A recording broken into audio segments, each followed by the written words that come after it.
Hey everybody, welcome back to the Wealth Advisory's Top 10 Stocks. We're on to January 2023, which is mind-boggling to me, or mind-bottling as some like to say. It puts the mind right into a bottle. I don't know. I know I say this every month that like, wow, I can't believe another month passed, but like, man, it's 2023. Like, this is crazy. I remember when we were all like astounded that it was about to be the year 2000. That was 24 years ago. Whoa. Yeah, it was a rough month last month. It was not a pretty month for the markets. We did beat those markets, but they were all down 3 to 4.5%, which, I don't like winning by losing less. You know what I mean? But technically we did win, so we'll technically take the W. We like W's around here. It's been a rough year, like, to be honest. It was a rough month, and it was, fitting that that's how we ended a rough year. So far this year, investors have lost $12 trillion when you take into account both stocks and cryptocurrencies. That's pretty tough. But at the same time, by selling right now, that $12 trillion could be taken as a loss to reduce our collective tax burden this year. So there's that. And something I just learned today, which I wanted to pass on to everybody, is that when you sell stocks, right, there's the wash rule. You have to sell them. You can't buy them back for another 30 days. Otherwise, it doesn't really count as a sale, and you can't use it against your taxes. Well, that's not how it works for cryptocurrencies, because technically, cryptocurrencies aren't securities. And that rule only applies to securities. So if you were to sell your cryptocurrencies today, buy them back a couple of seconds later, you can still take that loss if you have a loss for the year and use it to minimize your taxes. So there is good news to the markets being down so much, is that you can minimize your tax burden. But I don't know, that's not really great news because that means you lost money. But anyway, we're coming up to the close of the year. It could honestly get worse before it gets better. I know I keep saying that, and I know that you don't want to hear it, and you're ready for me to say like that the markets are ready to turn around, and that we're going to end this bear market and we're going to go into a new bull market, and it's time to buy the dip. But I'm just not ready to say that yet. Inflation is still really high. The Fed is still super hawkish. They keep talking about, our job's not done here, expect rates to continue rising. Obviously, they're not raising rates as high or as quickly as they were before, instead of the 75 basis point increase or 0.75% increase, we got a 50 basis point or a 0.5% increase at this past meeting. But the thing is, they're not done raising rates. They're still going to keep raising them. They may accelerate again, too. So prices are still falling. You look at some stocks out there, like Tesla is just getting absolutely crushed right now. Actually, as I'm recording this, it's not getting crushed. It's up like 8% today. But over the past, I want to say, about month, it's down like 50%. So really not great. It's pretty much it's down in the around $100. But the thing is we got to remember that it started 2020 at around $50. So there's still a lot more that it could fall. This is literally just the past like 2.5, 3 years worth of gains that Tesla's losing right now. It's possible that it's being revalued, that people realize that it's not that special. It sells electric vehicles, and so does Ford, and so does Chevy, and so does GM, and so does Volkswagen. And, there are a lot of other companies out there that sell electric vehicles. So, it's no longer the product. People seem to have fallen out of love with the CEO too, so it's no longer the CEO. So, we're definitely seeing a revaluation there in Tesla, and it could revalue even lower. I think that, it's going to be a company that'll be around for a while. It may get eventually absorbed by another one of the car companies. That often happens to the pioneers. The first company to produce a horseless carriage here in the U.S. doesn't exist anymore. So that could also definitely happen to Tesla. But anyway, I'm diverging from what I wanted to talk about. Kind of digressed here, but really, so stocks fell in 2022. We're at the end of the year. It's time to do a little recap. Stocks fell as multiples compressed. So basically what was happening was you have price to earnings ratios, where part of the ratio is the price, part of it's the earnings. Well, the price has now fallen, so those multiples have compressed. But the earnings haven't fallen yet. And as I was getting ready to film this today, or to shoot this today, I should say, because there is no film in these cameras, as somebody pointed out last month, So as I was getting ready to shoot this today, I was reading that those estimates for 2023 are finally coming down. They were at like $220 a share for the S&P 500. They're coming down. They're now around 180. I expect them to get down to about 160, $150 a share, which is a big cut to earnings expectations. And so that will lead to earnings compression, right? We had the multiple compression as the price fell, but now the other component of that price to earnings ratio is going to fall. That's the earnings. So that I don't think is priced into the markets yet. I think that's going to be priced in or start getting priced in early 2023 as we start seeing these earnings revisions come through. And that's the final leg down. You know, that once the earnings compression happens, that's when we can really say that we've hit a bottom. Now, will this be one of those, you know, stark V-shaped recoveries like we're all used to? I mean, obviously it can't be at this point because we've come down so much and, you know, had a bunch of different bear market rallies in there. So that kind of took away the opportunity because a V-shaped rally is literally a drop and a pop. And so, you know, but is the market going to move steadily upward after it hits a bottom?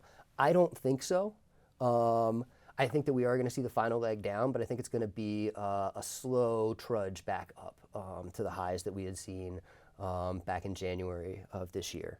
So that being said, I think getting cash together is a really good plan. And I think that sometimes doing nothing beats doing something. And this could be one of those times. But I've committed to monthly lists. So I'm going to give you a monthly list of my top picks from our portfolio again this month. And before I get into it, I just want to remind everybody that's watching on YouTube, I'm going to go through our first 5, and then I'm going to end the video there. I'm going to keep our top 5 picks for our paying subscribers because they paid for it, and it's really only fair for me to, you know, give that to them and not give it away for free to other people. But if you would like those top 5 picks, if you'd like to join us, I highly recommend you do. There's a link in the description below this video. You can click that, and you'll be taken to a landing page with a very competitive offer, a really good offer to become a full-time member, a permanent member of the Wealth Advisory. It's really, it's worth the money. You know, it costs less than a night out on the town. It definitely costs less than what you spent on Christmas presents or Hanukkah presents or whatever presents you bought this holiday season. Honestly, when we have a good month on the top 10, you know, you can make up the what you pay for a subscription with just one of the picks. So, you know, there it is. Now that that's all said, let's go ahead and get into the stocks for this month and see who our first 5 are. And so coming in at number 10, we've got Americold Realty Trust. That's ticker symbol COLD. COLD. Whoops. Let me see, can I erase that? Look at that. I can erase things. This is basically the biggest name in cold storage. They own the warehouses where our refrigerated and frozen foods are stored before they make it to the grocery store. It's a really fractured industry. Americold's the biggest company in it, and they only own about 20% of the market. So my long-term thesis on them is that they have a really big opportunity here to consolidate the market, to buy up a lot of the smaller players, and to really, you know, run the game. But that's not part of my thesis. I mean, that's sort of part of my thesis for this month, but really for this month, I'm expecting tougher times in 2023. And cold storage for food it's relatively recession-proof. I shouldn't say it's completely recession-proof. You know, all stocks are going to fall during a recession, but cold storage, you know, Americold, I think it's going to do well during a recession. It'll only fall so much. It'll beat the market. Because people need food, and food needs to stay refrigerated in order to stay fresh on its way to get to us. Americold also has a little bit of momentum behind it. The shares are trading above their 50 and 100-day moving averages, so that could mean that we're going to see some outperformance in the coming month. So our number 10 pick, again, is Americold Realty Trust's ticker symbol COLD. And let's clear that one out. And we'll move on to our number 9 pick, which is also in the grocery industry. This is Slate Grocery REIT. It trades over the counter here in the U.S. under the ticker symbol SRRTF. That one up here, SRRTF. There we go. Fancy T. And yeah, again, this is another relatively recession-resistant play. It's groceries. Slate Grocery REIT owns the grocery stores and then leases them out to businesses like Weis Markets or Kroger or Albertsons to run their grocery stores in. It owns grocery stores in the U.S. It's a Canadian company, but it owns the stores. Its properties are here in the U.S. Like I said, groceries are relatively recession-resistant. You know, people might eat a little bit less, might tighten their belt some, but they're not going to stop eating entirely because of a recession. Also, the stock has a little bit of momentum behind it, not quite as much as our number 10 pick did, but its shares are trading above the 100-day moving average, which means that there is a little bit of momentum there. Also, the stock trades in a relatively tight range. You know, it doesn't really go very high, but it also doesn't go very low, and it's really close to the bottom of that range. So that gives us a chance for some capital appreciation with this stock, which is something that, you know, we usually aren't focused on with Slate. Slate pays a monthly dividend, and that's what we really love about it, you know, because income is going to be really important going forward in the coming months, especially if the market's going to fall more. You know, if I'm right and the market falls more, then that extra income will give us money that we can put into stocks that have fallen. And if I'm right and the market's going to fall more and inflation's going to continue to be there, income's going to be very important in a stagflationary period. So that's why Slate Grocery REIT is our number 9 pick for this month.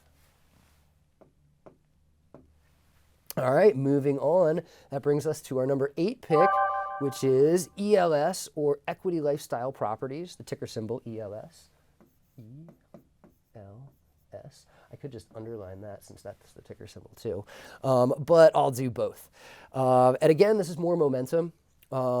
It's more recession resistance. Equity Lifestyle Properties is a real estate investment trust. You know, we love REITs because they pay us income, they grow that income, they own physical assets. You know, it's not just an idea that they own. It's not just technology that they own that somebody can repeat. I mean, it's land, you know, and they're not making any more land.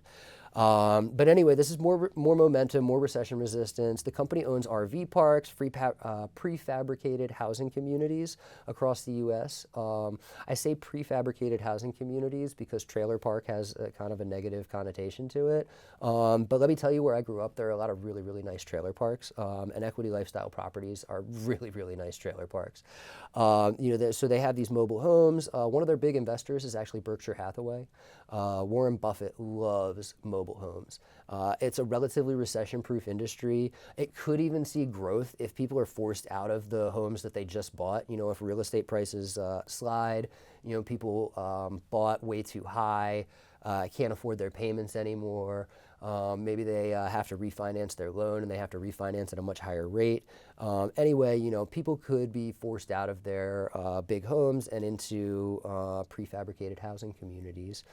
So ELS could see growth even in a recession. It's definitely more recession resistant, especially when you consider the RV parks.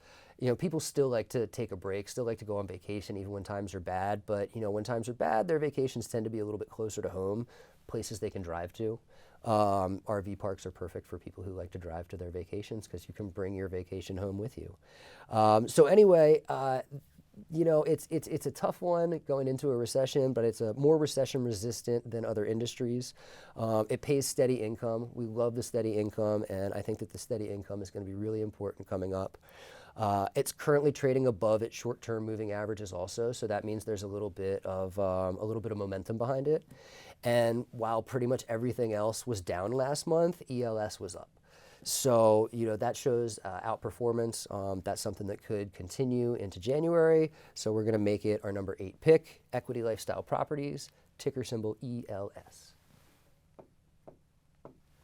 And next up, we've got number 7. We're coming close to the end of our first 5 here. And sticking with the real estate, you know, I love real estate investment trusts. They're a big focus of the wealth advisory. You know, we like the real estate that they own. We love that they pay dividends and they grow those dividends, and that they're mandated by law to pay those dividends. You know, they have to pay 90% of their pre-tax profits to us as investors. Otherwise, they don't get the special tax treatment that a REIT gets. So that's why we love REITs. And Rexford Industrial is another REIT.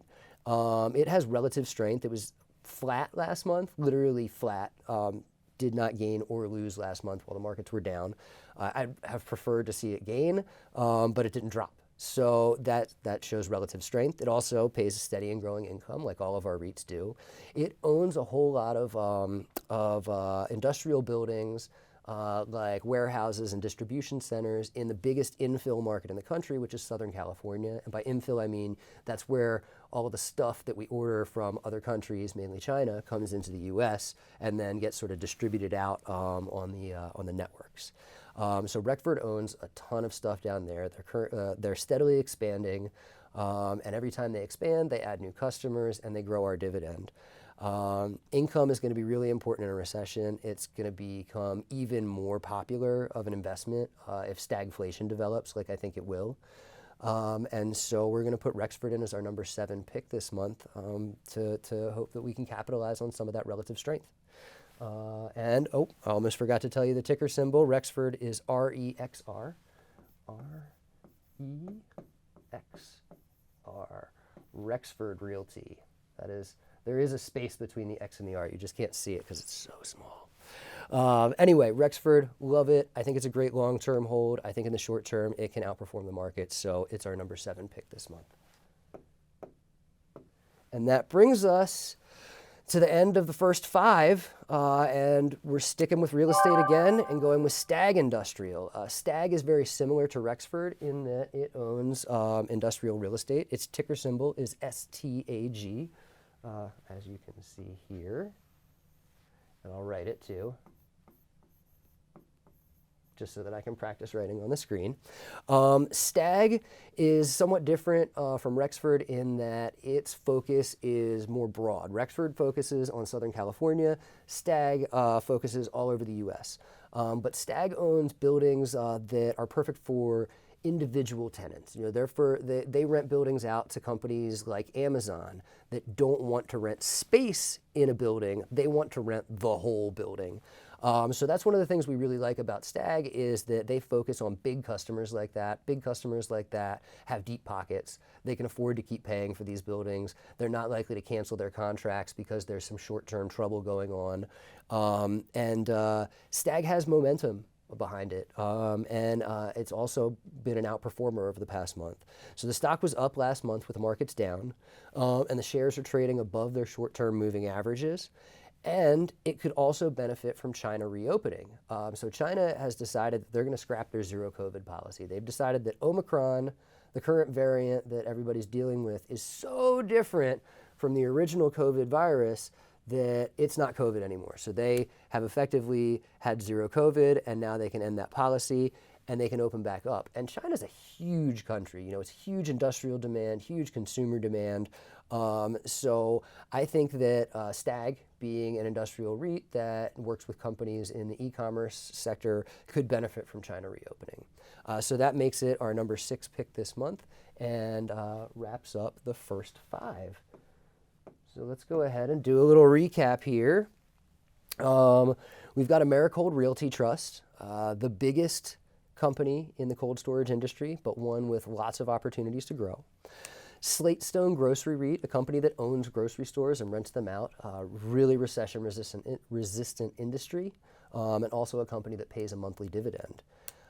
Next up at number 8, Equity Lifestyle Properties. We love ELS because it owns these places where people can afford to live when everything else gets too expensive. It also pays a dividend. We love dividends.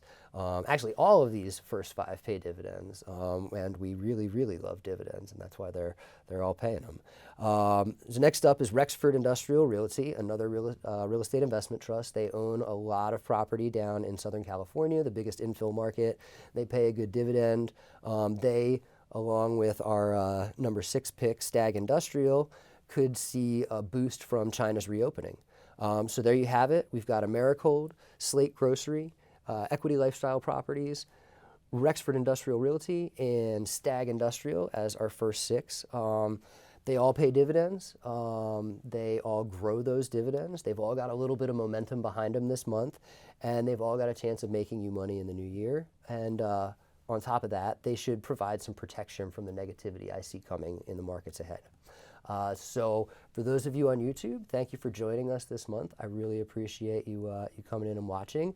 If you'd like to join us for the top 5, click the link in the description below, become a full-fledged member of the Wealth Advisory. If you decide you don't want to do that though, I'll continue putting out the first 5 for you for as long as you want to watch them. All I ask is that you subscribe to the channel, give me a thumbs up, and smash the bell to make sure that you get notified when I put out new videos. So once again, thank you guys for watching, and I'll see you next month.